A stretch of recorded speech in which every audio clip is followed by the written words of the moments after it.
नमस्कार। मैं ब्रिजेश चौरसिया भारत एकात्मता स्तोत्र के 8वें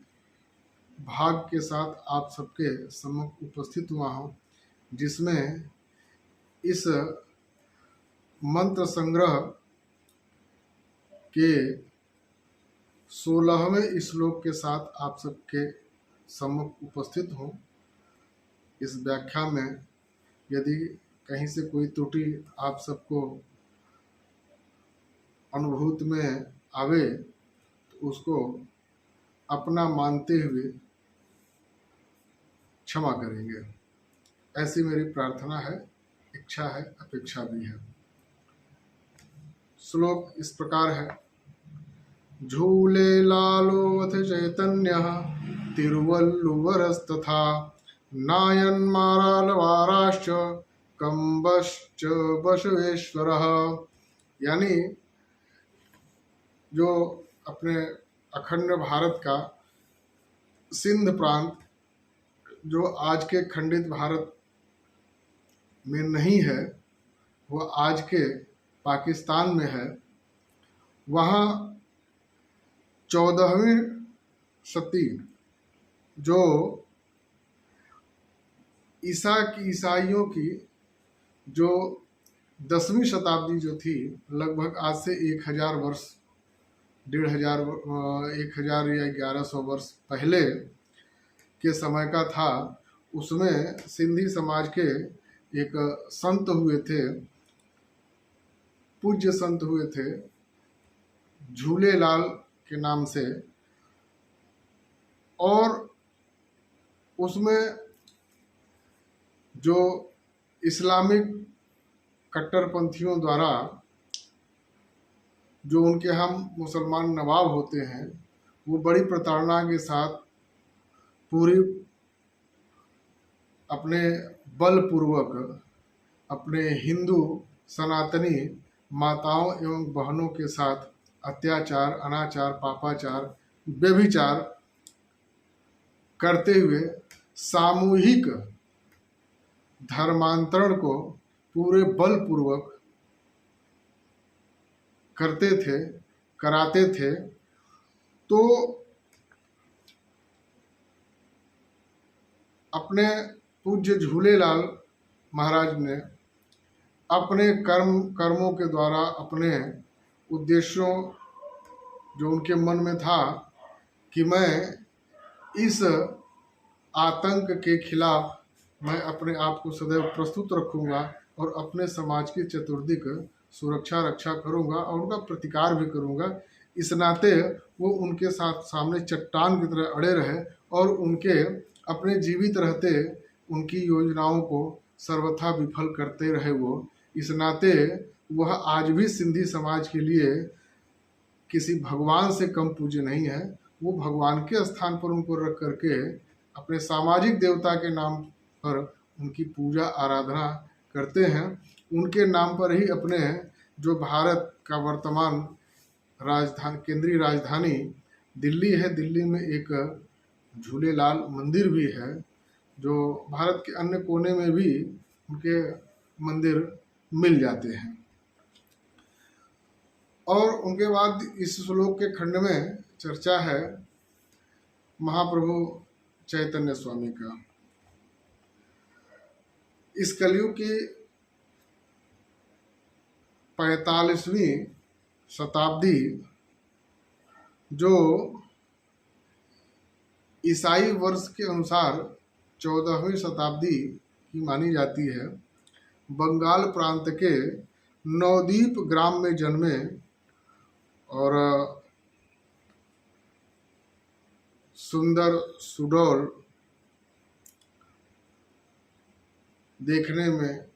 समझने में, सुलभता में, व्यवहार में सरल, ऐसे चैतन्य महाप्रभु भक्ति था। भगवान कृष्ण की कीर्तन करने के लिए वो जाने जाते थे। भगवान कृष्ण की भक्ति में वो लीन रहते थे और उन्होंने अपने कर्म, अपने भक्ति के माध्यम से भगवान कृष्ण को, उनके स्नेह को और उनके प्यार की जो पराकाष्ठा है, प्यार का, स्नेह का, प्रेम का जो संदेश है, प्रकार है, उस प्रकार को भली पूर्वक जो परिभाषित करने का जो कार्य किया वो अपने चैतन्य महाप्रभु ने किया, जिनके भजन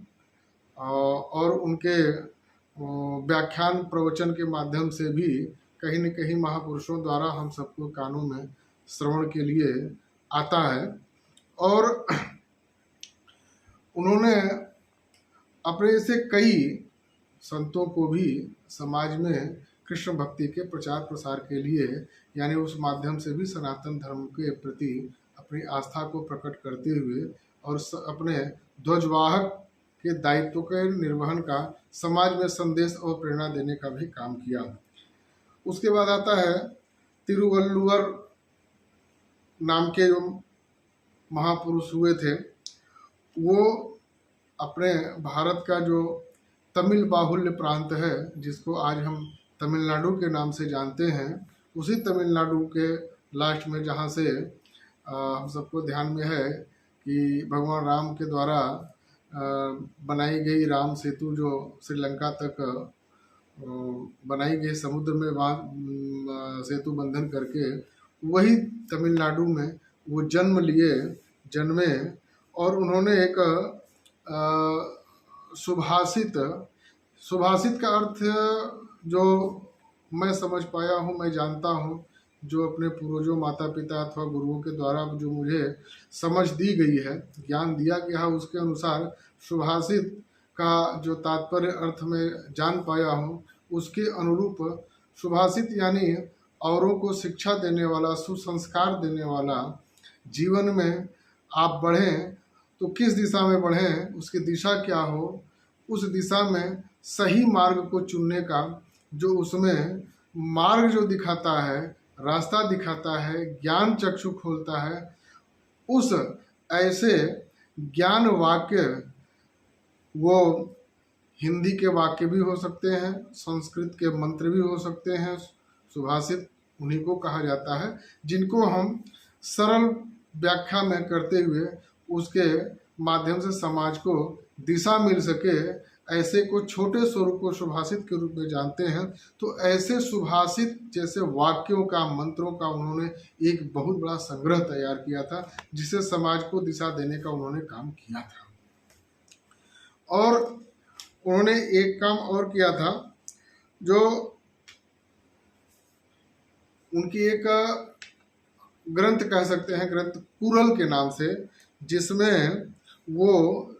लगभग 1330 के आसपास वो द्विपदिया उन्होंने उसमें रचना करके हम सबके सम्मुख, यानी अपनी अगली पीढ़ी को दिशा निर्देशन के लिए, मार्गदर्शन के लिए उन्होंने सुभाषित की रचना की और हम सबको एक दिशा देने का काम किया उन्होंने।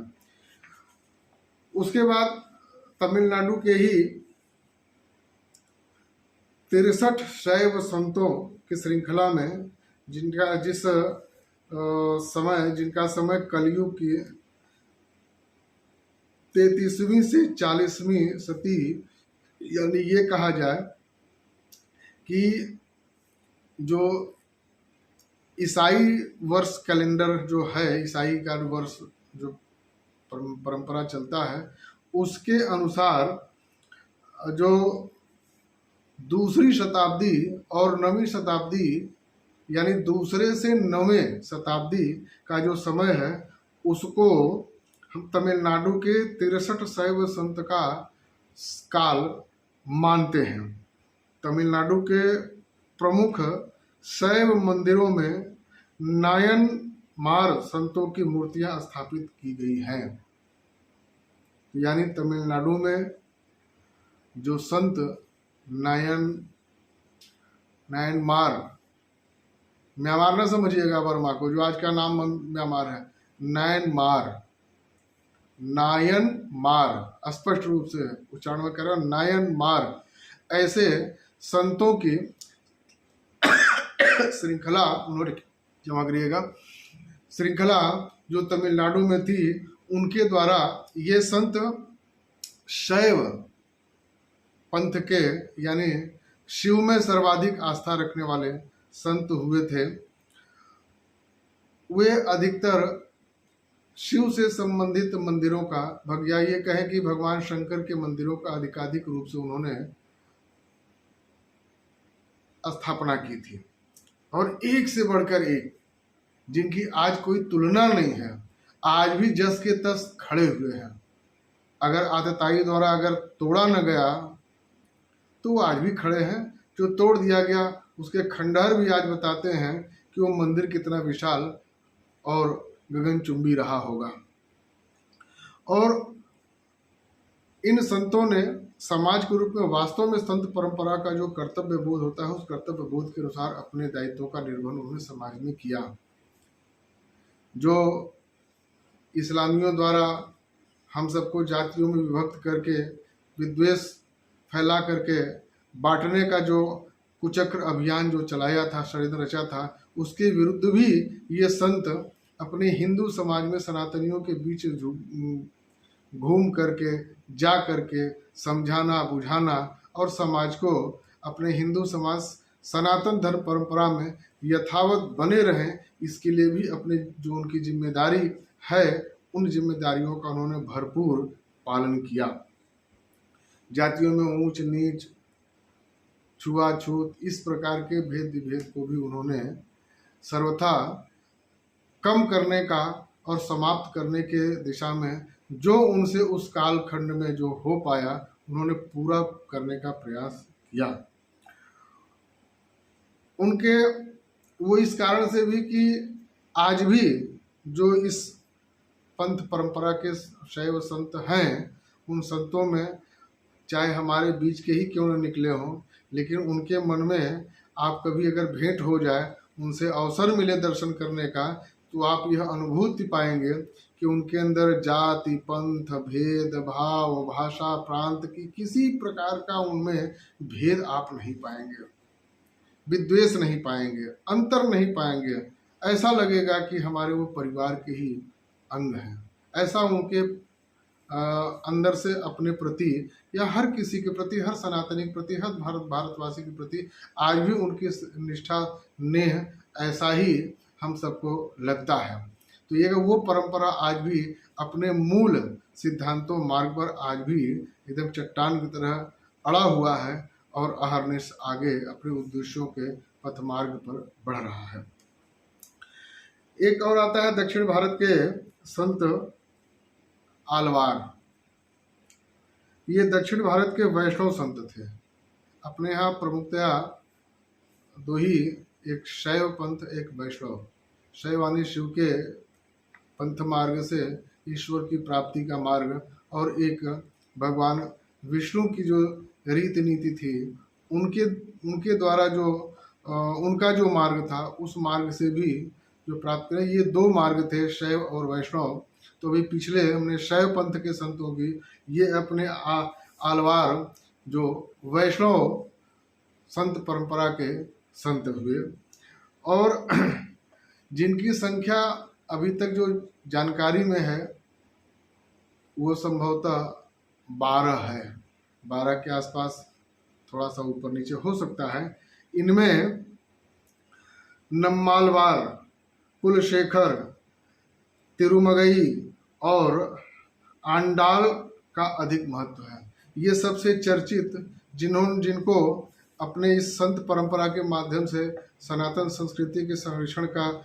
सर्वाधिक समय भी मिल पाया हो, या सबसे विलक्षण उन्होंने काम किया हो, या ढेर सारे अपने कर्मों के नाते एक सुखद समाज में फल मिला हो जिनके कर्मों के द्वारा, जिनकी चर्चा हुई हो, प्रसिद्धि मिली हो, ऐसे ये 4-5 संत, जिनमें नम्मालवार, कुलशेखर, तिरुमगई और आंडाल का अधिक महत्व, पूजन और चर्चाएं आज भी हुआ करती हैं। म्यांमार भक्तों के समान आलवार भी जाति प्रथा को नहीं मानते। जैसा हमने बताया कि ये इस श्लोक में जो अपने दक्षिण भारत के जो संत परंपरा हैं, उनके विषय में चर्चा किया गया है। वो अधिकतर आज भी उनके अंदर एक भावना रहती है, जो उनके अपने क्षेत्र के उन्हीं की उनमें रहती उनमें इधर हम या ये कह सकते हैं कि उत्तर भारत में इसकी ज़्यादा जाति पंथ प्रथा को मानने वाले बहुतायत हुए थे। अब तो समय और परिस्थिति के बदलाव के कारण सामाजिक रूप से या नैतिक रूप से जो नैतिक नेतृत्व रहा है, उस नेतृत्व के नाते संत परंपराओं में जो नेतृत्व समाज का किया है, उनके दिशा मार्गदर्शन में आज हम इस जाति प्रथा के कुचक्र से उत्तर भारत समेत संपूर्ण भारत को बाहर निकालने में सफल होते जा रहे हैं। परंतु दक्षिण भारत में इन सब चीज़ों की मान्यताएं कम हुआ करती थी अपेक्षाकृत उत्तर भारत के। तो ऐसे ये सब इन कुप्रथा को मानते नहीं थे, परंतु अपने आलवार संतों के द्वारा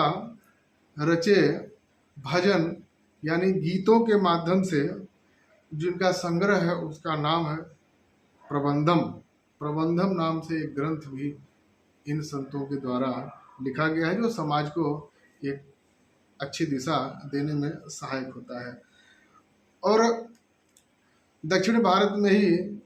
एक महर्षि कंब हुए थे, कंब ऋषि, जिन्होंने दक्षिण भारत में तमिल भाषा में वाल्मीकि रामायण को ये कहे कि रामायण को कंब महर्षि कंब ने तमिल भाषा में रच करके तमिलों के बीच में अपने सनातन धर्म को, रामायण को, राम के प्रति और उनके आदर्श के प्रति सबके मन में एक ज्ञान प्रबोध कराने का और राम के पथ पर चल कर के ईश्वर अपने भारत को सदैव स्थापित रखने का जो मार्ग दिखाने का काम किया है, जो विशेष योगदान रहता है। हमारे यहाँ उत्तर भारत में महर्षि तुलसीदास जी का जो स्थान है उसे तनिक भी कम महर्षि कंब का नहीं है। इनका भी लगभग अब से 1000 वर्ष पहले, या ये कहा जाए कि महर्षि गोस्वामी तुलसीदास जी से पूर्व की इनकी कम्बिक या कंबू रामायण शायद नाम उसका है, कंबू रामायण को उन्होंने रचना किया था। और वीर शैव परंपरा में एक संत हुए थे महर्षि बसवेश्वर, जिन्होंने शैव सिद्धांतों को, जो परंपरा होती है, जो तरीका, तो जो सिद्धांत जो होता है, उस सिद्धांतों को प्रचार प्रसार करने का और समाज के बीच में स्थापित करने का उन्होंने प्रयास किया, जिनको महर्षि बसवेश्वर बाल्यकाल में ही भगवान भोलेनाथ के तरफ उनकी चित्त में लगा कि मुझे भगवान शिव की आराधना करनी चाहिए, और शिव की आराधना में वो सदैव लीन रहते थे। इनकी आस्था भगवान शंकर में ही थी। इनके पिता नादिराज और माता मदाम्बिका, जो कलयुगाब्द 42वीं शताब्दी यानी ईसाई वर्ष के अनुसार 11वीं शताब्दी आज के कर्नाटक प्रांत में, प्रदेश में इनका छोटे से गांव में जन्म हुआ था, जो आज भी वहाँ के लोगों के लिए पूजनीय स्थल है, जिनका दर्शन पूजन वो आज भी वहाँ पर बड़े श्रद्धा भाव से, और इनका आज भी किसी देवी देवता से कम का स्थान ये नहीं पाते हैं। और आप सबको एक चीज़ एक ध्यान में और दिला देना चाहता हूँ कि अभी आप सबको लग रहा होगा कि बार बार मैं नीचे क्यों देख रहा हूँ और उसके बाद आपके सबके सम्मुख क्यों बोल रहा हूँ। तो ये श्लोक के विषय में थोड़ा सा, इसके पहले भी थोड़ा सा मेहनत मैं कर पाता हूँ, जिस हिसाब से समय मिलता है, तो उसको थोड़े अपनी भाषा में सरलता पूर्वक उसको कहीं लिख लेता हूँ। थोड़ा सा एक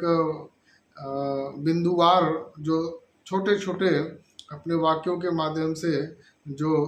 हिंट के माध्यम से मैं लिख लेता हूँ, ताकि उसको देख करके आप सबके सम्मुख अपने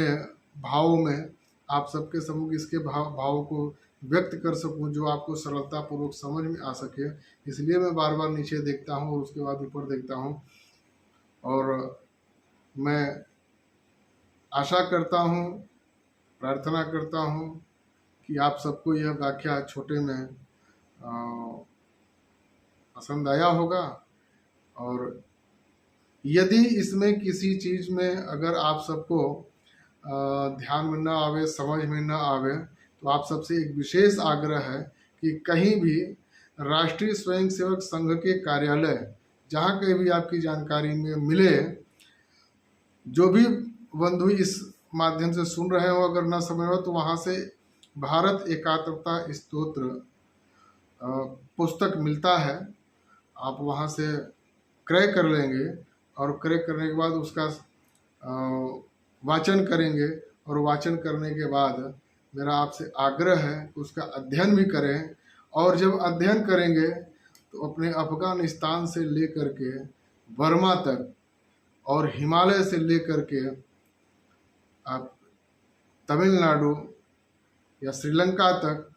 सब उसमें अखंड भारत, सांस्कृतिक जो मूल भारत है उस भारत की स्तुति उसमें की गई है। उसमें सभी प्राकृतिक रूप से जो भी प्रकृति ने, भगवान ने भारत माँ को दिया है, उन सब का विवरण इस लोगों के माध्यम से है, जो हम सबको याद रखना चाहिए, स्मरण रखना चाहिए। और जो अपने पूर्व के विषयों को ध्यान नहीं रखता है, मानदंडों को ध्यान में रखता है, वो सर्वथा आगामी अपने एक तरह से ये कहा जाए कि अस्तित्व को समापन की ओर स्वतः ले जाने का अधिपाप करता है। और उस पाप से बचना है और उससे आगे पुण्य के अगर भागी होने हैं तो इन सब चीज़ों को ध्यान रखिए। और अपने अगली पीढ़ी को हम कैसे अग्रसारित करके उसके प्रति जागरूक रखें ताकि वो अपने अगली पीढ़ी को इस प्रकार से अग्रसारित कर सके, इसी आग्रह के साथ। और एक विशेष आग्रह कि जो हम आप सबके सामने प्रस्तुत कर रहे हैं उस प्रस्तुतिकरण को आप सबके अपने अतिरिक्त अन्य किसी और को भी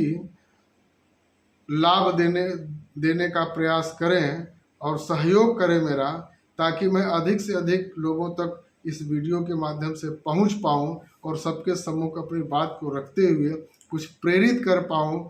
तो मुझे लगता है कि मेरा प्रयास सार्थक होगा। अतः विशेष निवेदन के साथ, करबद्ध प्रार्थना के साथ इस वीडियो को इस हमारे यूट्यूब चैनल के माध्यम से इसको जितना अधिक से अधिक हो सकता है शेयर करें, पोस्ट करें। और मुझे लगता है कि इससे भी कुछ न कुछ आप इसके पुण्य भागी हो सकते हैं। यद्यपि ये तो मुझे नहीं कहना चाहिए, मुझे लगता है कि आप सबको लगेगा कि मैं अपने स्वार्थ की वसीभूत